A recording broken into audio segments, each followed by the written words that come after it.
এর আগেও আমি রিজিড পেভমেন্টের সারফেস টেক্সচারিং নিয়ে একটা ভিডিও বানাইছিলাম, যে ভিডিওতে আমি স্পেসিফিক কতক্ষণ পরে সারফেস টেক্সচারিং করতে হবে এটা মেনশন করিনি।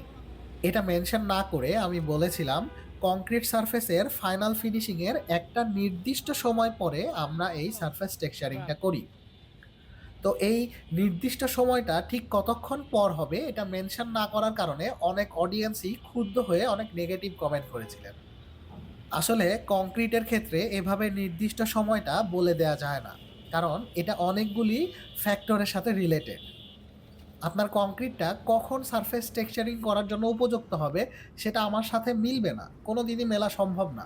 এটার কারণগুলি হচ্ছে কংক্রিটের মিক্স ডিজাইন, এই যে ধরেন water cement ratio, type of admixture, doses of admixture, lot of different things আছে যেগুলো এটার সাথে রিলেট করে।